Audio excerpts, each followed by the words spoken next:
منظومه الاداره العليا، وشافوا ان هم بيخططوا، فكان المدير عام، المدير اللي هو مدير قسم اقسام المأكولات والمشروبات.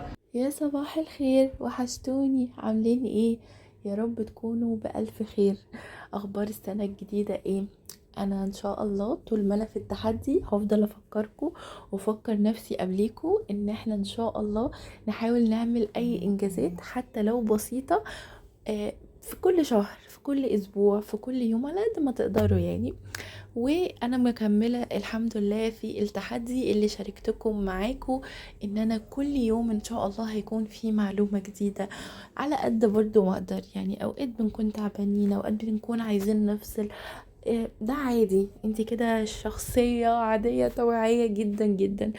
لكن اللي مش طبيعي ان انتي ما تحطيش هدف لحياتك او انجازات عايزة تحققيها، او بتكتبي الانجازات او بتعملي الفيجن بورد في اول السنة وتقولي خلاص ان شاء الله هتتحقق. يعني مش هتتحقق لوحدها، لازم تسعي ليها.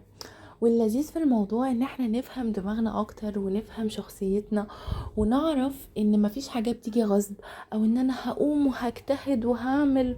لا لا لا لا، هو موضوع بالراحة خالص وببساطة. وبجد الفيديوهات اللي انا بتفرج عليها يوميا، وقلت لكم قبل كده على التحدي ده، ان انتوا كل يوم تتفرجوا على اي فيديو، سواء فيديو ديني، فيديو تنمية بشرية، فيديو يديكم معلومات في المجال بتاعكم عامة، في شغلكم، في اي حاجة.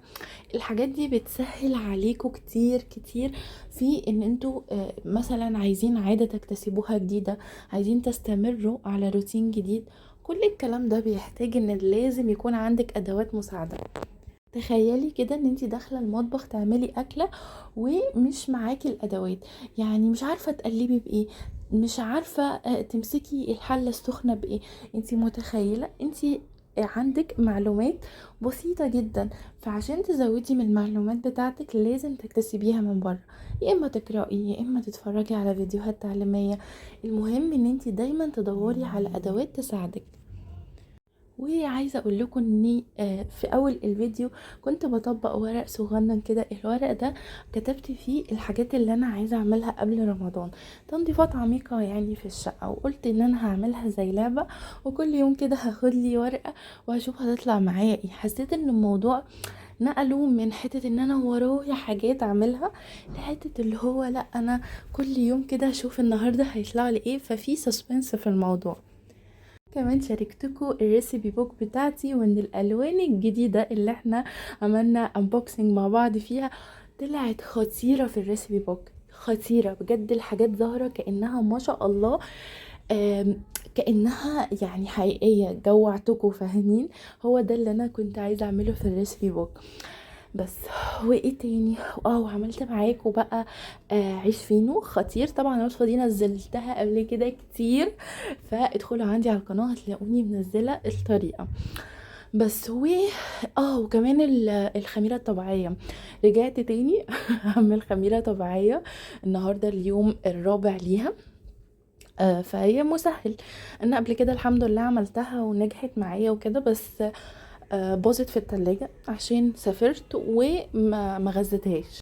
فان شاء الله تظبط المرة دي، لان الجو مختلف. المرة اللي فاتت كنت عاملاها في الصيف، المرة دي الجو شتاء، فحسيت ان طبعا في اختلاف وتغيير كبير. المهم، زي ما انتوا عارفين برضو، اللي عارفني وعارفني من القناة القديمة، ان انا بحب اعمل البطاطس في البيت. اقطعها واحطها في ميه واحطها في علبه في التلاجة، وبتبقى بالنسبه لي سهله وسريعه زي البطاطس الفارم الجاهزه اللي بنجيبها. بس انا ببقى عارفه ان فيها مواد حافظه، فدي بصراحه بتاخدش مني وقت، وبتفضل معايا 3 4 ايام كده، اسبوع، يعني بتبقى حلوه قوي. فانتوا يعني على حسب عدد اسرتكم هاتوا كميه واعملوا كده، بتقعد في التلاجة 3 4 ايام، تحفه وخطيره وما فيهاش اي مواد حافظه. المهم بقى ان انا عايزه اقول لكم على حاجه مهمه قوي، ان رمضان كل سنه الاول وانتوا طيبين، قدامه غالبا كده شهر. فحاولوا ان انتوا برضو تعملوا مثلا ورقه تو دو ليست كده بحاجات انتوا عايزين تعملوها.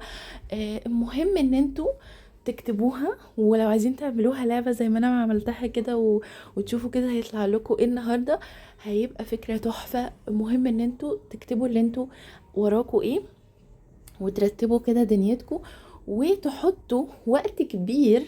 يعني مثلا الحاجات ان انا حطيتها دي مثلا 15 حاجة او 14 حاجة، في حين ان فاضل شهر ان شاء الله على رمضان.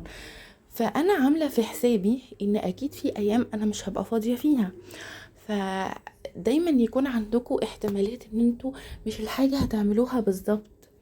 ودي بصراحة حاجة عرفتها من دكتور ابراهيم الفقي في الفيديوهات اللي انا بسمعها، ان لو انتي ما حطيتيش احتمالات لحاجات متوقعة قدام وعملتي حسابها، لما يجي الوقت ده انتي هتندمي وقتها ان انتي ما استعدتيش للمشكلة دي. فحاولي ان انتي تستعدي من دلوقتي وتاخدي كده وقتك، وهيبقى في وقت معاكي لسه ان شاء الله فاضل شهر، وتبقي تحطي الديكور بتاعك على مهلك، تنزلي تجيبي الديكور وتختاري كده بكل روقان. وبالنسبة للتفريزات بقى فان شاء الله هسهل عليكم الموضوع ده تماما، بس انتوا ما تشيلوش همه. حرفيا التفريزات دي اسهل حاجة ممكن تتعمل، وهسهلها عليكم برضو. مهم ان انتوا تتابعوني، وما تنسوش ان انتوا تعملوا لايك لو الفيديو عجبكم، وتشتركوا في القناة عشان بصوا الفيديوهات اللي جاية خطيرة، وهسهل عليكم بجد وقفتكم في رمضان في المطبخ، وهسهل عليكم الحلويات، وهسهل عليكم التفريزات، وربنا يعني يجعل التسهيلات دي في ميزان حسناتي ان شاء الله. وحاليا انا بفكركم اهو كمان بالتنظيفات وبالحاجات اللي تكون وراكم قبل رمضان، ان انتوا بقى حاولوا ان انتوا تكتبوها كده في ورقة زي ما قلت لكم، وتخلصوها باي شكل انتوا عايزين.